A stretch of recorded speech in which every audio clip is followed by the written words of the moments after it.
ಪ್ರೀತಿ ಸ್ವರೂಪನಾಗಿರುವಂತಹ ನಮ್ಮ ದೇವರೇ, ನಿಮಗೆ ಸ್ತೋತ್ರವಾಗಲಯ್ಯ. ನಮ್ಮನ್ನ ಕಳೆದ ರಾತ್ರಿಯಿಂದ ಬೆಳಗ್ಗೆಯಿಂದ ಇಲ್ಲಿಯವರೆಗೂ ನಮ್ಮನ್ನ ಅದ್ಭುತವಾಗಿ ನಡೆಸಿದಂತ ದೇವರೇ ಸ್ತೋತ್ರ. ನಾವು ಅಲ್ಲಿಂದ ಪ್ರಯಾಣ ಮಾಡಿ ಬರ್ಲಿಕ್ಕಾಂತ ಕೃಪೆ ಮಾಡಿದ ಸ್ತೋತ್ರ. ಕರ್ತನೆ, ವಿಶೇಷವಾಗಿ ನಮ್ಮ ಶೈಲಾಂಟಿಯವರ ಕುಟುಂಬವನ್ನ, ದೂರದಲ್ಲಿರ್ತಕ್ಕಂಥ ಜರುಷ ಮಗಳನ್ನ, ಕೆಸಿ ಮಗಳನ್ನ, ಅವರ ಒಂದು ಫ್ಯಾಮಿಲಿಯನ್ನ, ಮೊಮ್ಮಕ್ಕಳನ್ನ ನೀನು ಆ ಸ್ಥಳಕ್ಕೆ ಒಪ್ಪಿಸ್ಕೊಡ್ತೇನೆ ದೇವರೇ.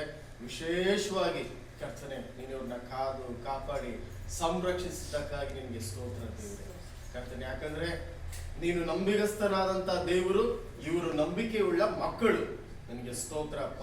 ಇವರು ಏನೇ ಕಷ್ಟಗಳು, ಸಮಸ್ಯೆಗಳು, ದೇವರ ದುಃಖಗಳು ಬಂದಾಗಲೂ ಸಹ ನಾನು ನನ್ನ ಮನೆಯವರು ಯೆಹೋವನನ್ನೇ ಸೇವಿಸ್ತೇನೆ ಎಂಬುದಾಗಿ ಹೇಳಿರುವಾಗ ಕರ್ತನೆ, ಅದೇ ರೀತಿಯಲ್ಲಿ ನೀನು ಇವ್ರನ್ನ ಪರಿಪಾಲಿಸ್ತಾ ಇದ್ದೀರಾ. ಸ್ತೋತ್ರ.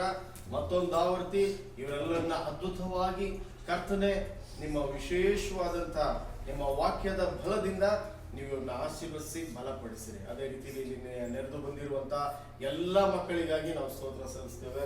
ಎಸ್ತೇರ್ಗಾಗಿ, ಅವರ ತಾಯಿಗಾಗಿ, ರೂಪಿ ಅಮ್ಮ ಕರ್ತನೆ, ಅವರ ಅತ್ತೆಗಾಗಿ, ರೇಮಳಿಗಾಗಿ, ನನ್ನ ಮಕ್ಕಳಿಗಾಗಿ, ರಾಣಿ ಮಮ್ಮಿಗಾಗಿ, ಜನ್ನಿಗಾಗಿ, ಇವರೆಲ್ಲ ಕುಟುಂಬಗಳಿಗಾಗಿ, ಜೋಶಿ ಎಲ್ಲರಿಗಾಗಿ ನಾವು ಬೇಡಿಕೊಳ್ತಾ ಇದ್ದೇವೆ. ಆಶೀರ್ವದಿಸಿರಿ, ಬಲಪಡಿಸಿರಿ, ನಡೆಸಿರಿ ಕರ್ತನೆ.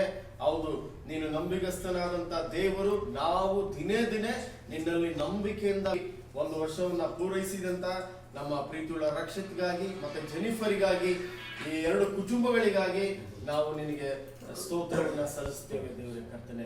ಈ ನಿನ್ನ ಮಕ್ಕಳು ಅವರ ಒಡೆಯನು, ರಕ್ಷಕರು ಎಂಬುದಾಗಿ ಕರ್ತನೆ ಅವರು ಆಧಾರ ಮಾಡಿಕೊಂಡಿರುವಾಗ, ನಿನ್ನನ್ನೇ ನಂಬಿ ಅವರು ನಡೆಯುತ್ತಾ ಇರುವಾಗ, ಅವರು ಅವರು ವಿದೇಶಗಳಲ್ಲಾದ್ರೂ ಎಲ್ಲ ಯಾವುದೇ ಮೂಲೆಯಲ್ಲಿದ್ದರೂ ಸಹ ನಿಮ್ಮ ಕೃಪೆ, ನಿಮ್ಮ ವಾಕ್ಯದ ಬೆಳಕು ಕರ್ತನೆ, ನಿಮ್ಮ ಪ್ರಸನ್ನತೆ ಅವರ ಜೀವಿತದಲ್ಲಿ ನೀವು ಇಟ್ಟಿರುವುದಕ್ಕಾಗಿ ನಿಮ್ಗೆ ಸ್ತೋತ್ರ ಕರ್ತನೆ. 2ನೇ ವರ್ಷಕ್ಕೆ ಅವರು ಕಾಲಿಟ್ಟಿರುವಾಗ ದೇವರೇ, ನಿನ್ನ ವಿಶೇಷವಾದಂತ ಪ್ರಸನ್ನತೆ ಅವರನ್ನ ಆಳಲಿ ಕರ್ತನೆ. ನಿಮ್ಮ ವಾಕ್ಯವೆಂಬ ದೀಪ ಅವರನ್ನ ಬೆಳಗಲಿ, ಮಾರ್ಗದರ್ಶಿಸಲಿ. ನಿಮ್ಗೆ ಸ್ತೋತ್ರ ದೇವರೇ. ಮತ್ತೊಂದು ಆವೃತ್ತಿ ಈ ಒಂದು ಮಧ್ಯಾಹ್ನದ ವೇಳೆಯಲ್ಲಿ ಕರ್ತನೆ, ನಾವೆಲ್ಲರೂ ಕರ್ತನೆ ನಮ್ಮ ಹೃದಯಗಳನ್ನ ತೆರೆದು ಕರ್ತನೆ ನಿನ್ನ ಸ್ಥಳಕ್ಕೆ ಒಪ್ಪಿಸಿಕೊಡ್ತೇವೆ. ನಮ್ಮ ಆತ್ಮ, ಪ್ರಾಣ, ಶರೀರ ಎಲ್ಲವನ್ನ ಕೊಡ್ತೇವೆ ದೇವರೇ. ನಾವು ಮಾತನಾಡಿದಂತೆ, ಹೌದು, ನಾವು ಇಹಲೋಕದಲ್ಲಿ ಇರುವುದಕ್ಕೆ ನಮ್ಗೆಲ್ಲವೂ ಬೇಕು, ಆದ್ರೆ ಅದಕ್ಕಿಂತಲೂ ಸರ್ವ ಸಂಪತ್ತು ನೀನೇ ನಮಗೆ ಆಗಿದ್ಯಾ.